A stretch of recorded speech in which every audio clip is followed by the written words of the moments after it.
What's going on, everybody? This is Sean of Ross Like Music. I am back with a record pickups video. I'm taking recent out of the title because some of these records are over a month old, and seeing as how I have a ton of gems to share with you, I figured now would be as good a time as any to talk about some of these guys and let you know some of the music that not only I've been buying but listening to, as well as music that I've been sharing in my live streams, which if you haven't already, make sure you check them out every Sunday. I think the time from here on out is going to be either 1 or 2 o'clock Japan Standard Time. I will try to set a start time in the not too distant future. But yes, I've moved the time up, so it should be a little bit more convenient if you're trying to watch the live streams stateside. But anyways, I don't want to ramble too much more about housekeeping or anything like that.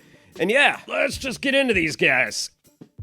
Alright, first off, I'm not going to spend too much time on this, but while doing a recent record order through Jet Set, I managed to stumble across a second copy of Tiger Trot by Leroy Conroy, which if you didn't watch the record pickups video where I talked about this guy, it's just some really hard-hitting boom bap-like funk music that's very, very cool. I think that video was from a little while ago, so if I can find it, I'll probably point you in that direction, so yeah, super happy to have this in my collection, and if you like drum-heavy, sort of cinematic funk, yeah, you can't go wrong with this guy.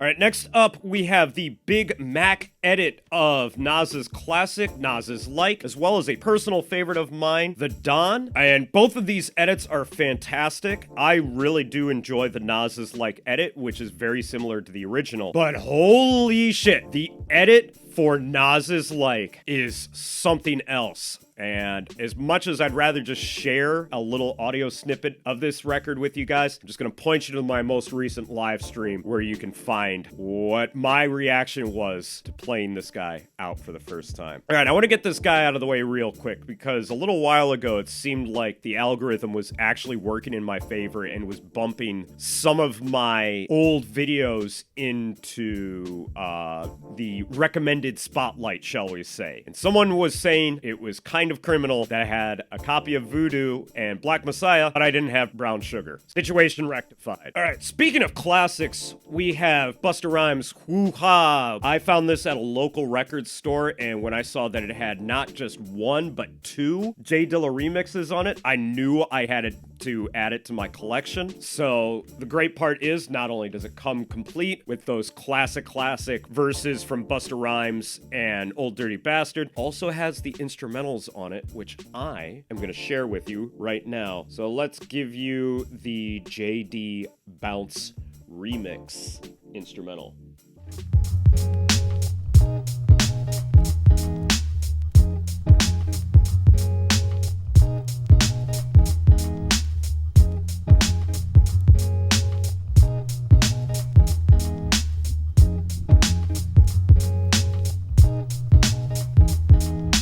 Anytime I'm at that local record store, which eventually I'll have to do a video on at some point, I'm always on the lookout for JD remixes because they seemingly pop up more frequently than you might guess. And it just so happened that this was one of the records that was on the rack. So as soon as I saw it, I knew I needed to have it. And I think, from what I understand, it's not that expensive of a record. So if you ever run across a copy of it, definitely don't sleep on it because there's 2 really, really good J Dilla beats on here. Plus, Busta Rhymes, Woo-Ha.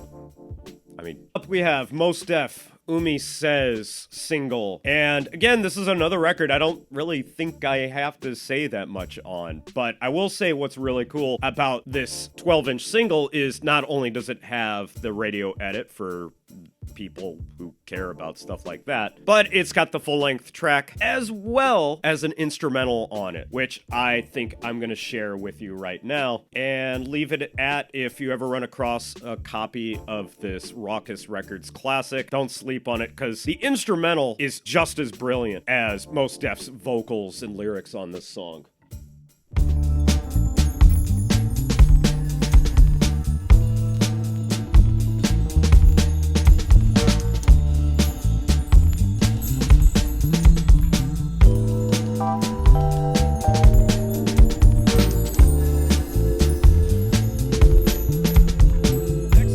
talk about the 2 records that I sort of picked up randomly. We've got 2 EPs from Luke Vibert. All right, next up we have 2 EPs from Luke Vibert that seemingly are exclusive to Japan, as they came out in 2009 and they were distributed by Jazzy Sport. And as such, these two records right here are probably some of the most beat heavy instrumental hip hop records that Luke Vibert has ever put out. Heavy on samples, sort of light on a lot of the more acidy sounds, and actually some of Luke Vibert's best hip-hop beats. Highly recommend, if you can find these, pick them up. They seem to be part of an album that he put out called Rhythm, which I had never heard of, but I'm gonna start looking for after I'm done with this video. And I'm going to share one track. Let's pick the A-side, number 2,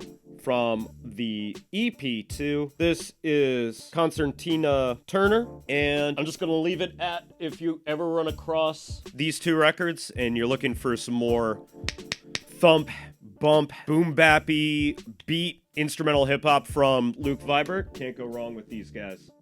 Come on, how do you convert your harmonic progressions to energy?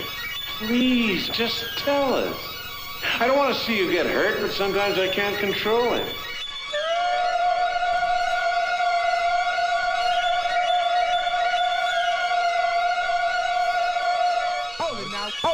Hold it now, hit it!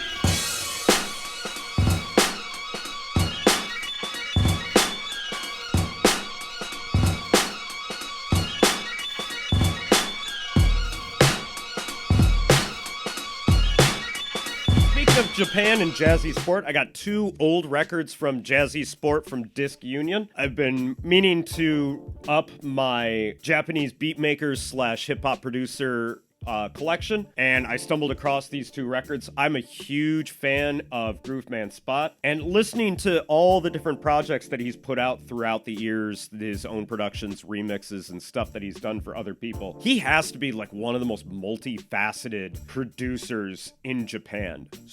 Extremely prolific, but is an absolute scientist when it comes to his stuff, and pretty much has a sound that's completely unique to him. So I'm gonna go with this track that I am 90% sure is a remix of Common's classic Resurrection, and just play a little snippet of that for you and let me know what you think.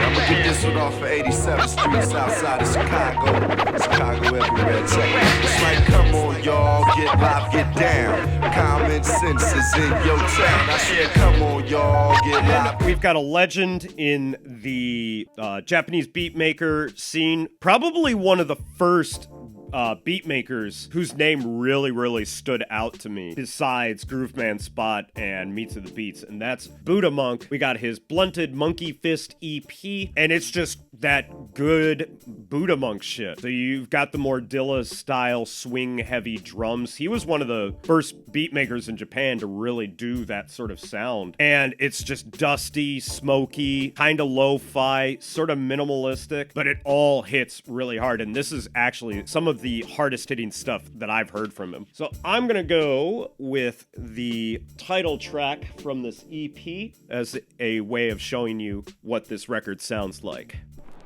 I'm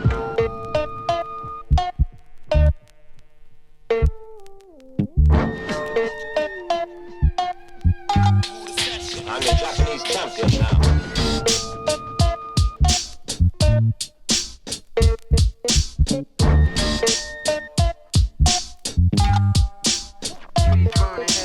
Not following me over on WordPress, make sure you do, because I have a series called Japan's Got Beats. There you can check out all the different Japanese beat makers that are out there. You can find out more about the underground but very fertile Japanese beat making scene. There's tons of great producers out there, and Buddha Monk is definitely among them, as well as Grooveman Spot. So if you're ever looking for 2 names to get you into the world of Japanese beat makers, these 2 right here are definitely a great place to start. All right, And right now we've got a record that I picked up based kind of on a recommendation from someone on Twitter. It wasn't the record that he had mentioned, but I went looking for anything I could find under his name and came across Jungle Obsession. And it's just some good library shit, and I really don't have much else to say other than that.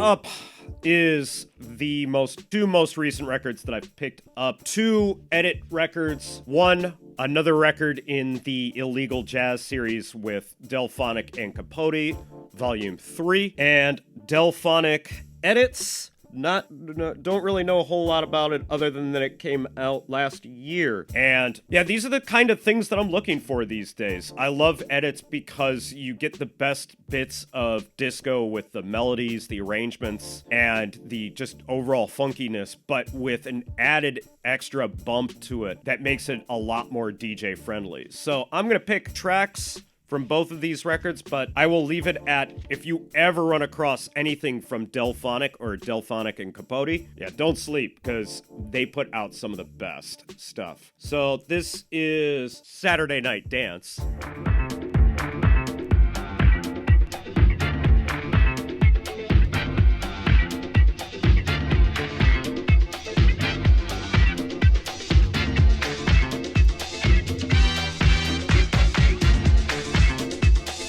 We have the record that been dying to get my hands on. This is Illegal Jazz, Volume 3. And the track I want to share from this one is Prayer Rejam. An excellent, excellent re-edit of that Crown Heights Affair classic.